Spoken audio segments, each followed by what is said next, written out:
Hey you guys, welcome back to my garden. Today I'm going to talk about some really easy, gorgeous cottage flower plants that you can put in your garden that are going to grow really fast, that are going to perform really well and spread and grow and just fill your garden to make it look really mature long before it actually is.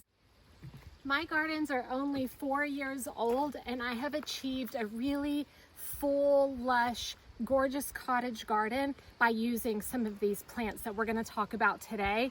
I've got Bachelor's buttons, I've got Yarrow, I've got Delphinium, I've got Shasta daisies. There's so much that you can grow in your garden, a lot of it from seed, and it's going to look gorgeous. So we're going to talk about the Yarrow first. This flower you see here is called Yarrow. It's a beautiful white dainty flower with a fern-like foliage. I picked this up from a gentleman at a garage sale who was selling divisions of this, and it was the tiniest little division, and I have it growing all over the garden now. Look at this fern foliage. It's really, really pretty, and it grows very fast, super easy to divide. There are many different varieties of yarrow. There's different colors of yarrow, and this specific one is an older variety. It does spread quite aggressively, which can be a good thing if you're wanting to really fill out a space quickly. This is a very airy, nice plant that you can add to flower arrangements. If you saw some of my earlier videos, we made a couple of flower arrangements together and I used this, and it's still doing really well in those arrangements. Now, if you see this plant right here, this is one yarrow plant. This is one yarrow plant that I have on each side of my pathway. I did have to come in and cut my pathway free because the yarrow was starting to fall into it. So it does grow really big, really fast. So make sure you give it plenty of room to grow. But I just love how big and airy it gets. And from a distance, it's absolutely gorgeous. I've got now this Delphinium that is growing up. My Delphinium all started from seed. I had just dirt along this area before I ever mulched it. I sowed Delphinium seeds along with some other wildflowers, and every year since then it comes up naturally on its own. It just goes where it wants to and comes up where it wants to. Occasionally I do transplant them when they're small to get out of a pathway or something like that. I love this color of pink on the Delphinium. I think it's absolutely gorgeous. But then we have this blue shade over here, or purple. It's a very vibrant, beautiful purple color. And if you can tell, these get quite tall. This plant right here is as tall as me. I'm 5'6", so this is reaching that level of height. So I love how it just comes up where it wants and mixes and mingles in the cottage garden. I think that's the beauty of cottage gardens, is just having all of this free flowing movement in the garden of different colors and shapes and sizes. So this is more of my Delphinium right here. I have the purple, I have a little bit of the pink popping up in the garden. It's surrounding this rose that I have right here. This is absolutely gorgeous. This isn't anything we're talking about today, but isn't that a beautiful rose? This is a David Austin rose. It's the Wisely 2008. It has gorgeous, gorgeous blooms. Now this right here is bee balm, and it is a gorgeous flower that you can get for your cottage garden. It performs really well.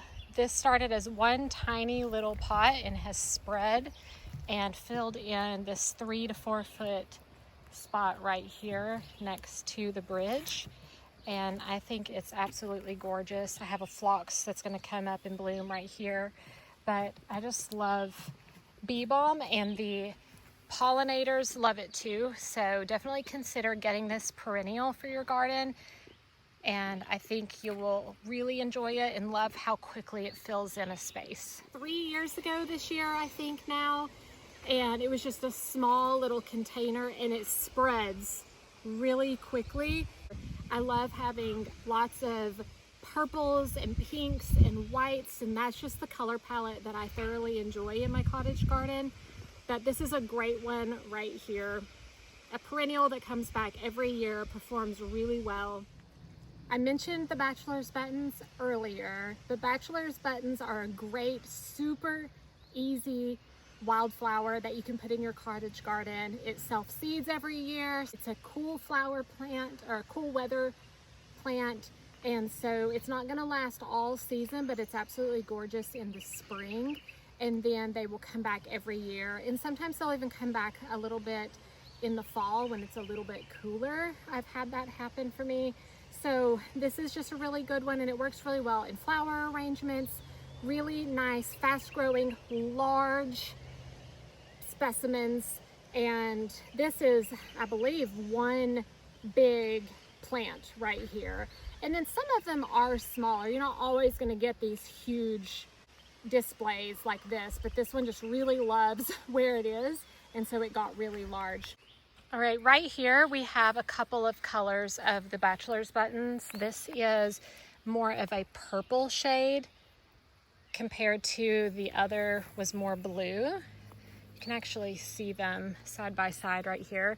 And these, again, they just self-sowed themselves here and grew side by side. It looks really pretty right here with the barberry and the roses, and such a great plant to have in the garden.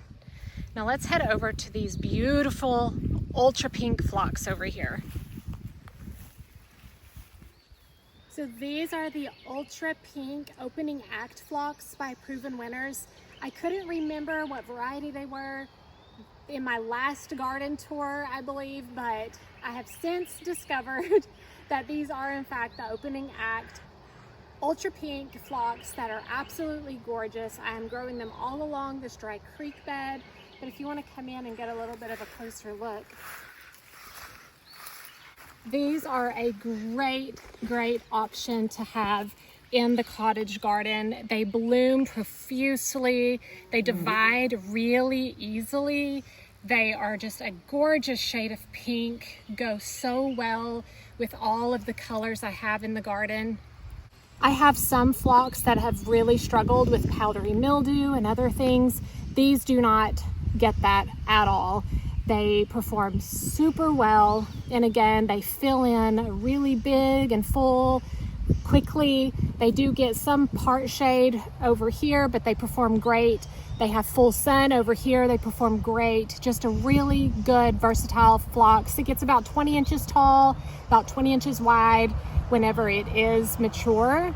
Now I have another opening act phlox that is absolutely stunning. It is the opening act Polka dot phlox. So let's go check it out. All right, you guys, here she is. I know if you've been following along on my channel for any length of time, you've already seen these, but it's because I absolutely love them. This is the opening act Polka dot phlox by Proven Winners. It is so gorgeous, so healthy, has made so many plants in my garden because it's so easy to divide and it matures really fast. Come take a look a little bit closer and just look at how gorgeous these are. The flowers are white with almost a tinge of lavender and then a little pink center. They're absolutely gorgeous. And again, I started with only 3, maybe 4 of these plants 3 years ago, and because they mature so fast, I've been dividing them and dotting them all over the garden. I have them in my formal garden, I have them spread throughout this space in the cottage garden, over by my Rose of Sharon. They're just everywhere and they're so pretty. So highly recommend these. You can plant them in drifts, you can plant them as singles. Just a really good plant, really good flower. Here in zone 7B in Tennessee, these just started blooming for me a week or 2 ago. It is heading towards the end of May, so they will continue to bloom throughout the season. I can come in here and cut them back, and they're going to flush back out. Do it every single year, multiple times. They bloom more than twice. I mean, they'll just keep on performing if I keep cutting them back. So great plant. All right, you guys, this is going to be the last one for this video. I have this really beautiful verbena right here. It's a lower growing verbena. It has filled in this entire side of the garden. I would say this is an 8-foot stretch right here. And it is just continuing to grow and mingle with the other plants. I pulled a lot of this out earlier this season because I didn't want it to smother out other things, but it is acting like I never touched it. It's absolutely stunning. It doesn't need hardly any water. It's very drought tolerant, and actually I had some drip hose running through here last season and it did not like it. So I pulled the drip hose away from this, and it performs much better with a drier condition. So I've got some dianthus growing up with it. It's mingling really well with the nepeta. It's starting to mingle with. I've got some Shasta daisies that are going to bloom up that it's growing into. But come over here and look at this. If you didn't see this in my last video, this is absolutely gorgeous. I love how this is mixing with my magic wand speedwell right here. See the white spikes coming up, and then you've got the purple that is popping up throughout it as well. I think this is such a gorgeous combination, and it's probably one of my favorite spots in the garden right now, just seeing how it is mixing and mingling so well. All right, guys, that covers it for the really fast growing, great performing flowers I would put in your cottage garden if you're wanting to fill that space fast and make a really big impact and create a mature looking garden when you're in the beginning stages of building your garden. You can fill it up fast, make it look really gorgeous with very little effort and with very little maintenance with the plants that we talked about today. So I thank you guys so much for joining me again, and I hope that you will come back. Please like and subscribe, and I will see you guys next time. Happy gardening.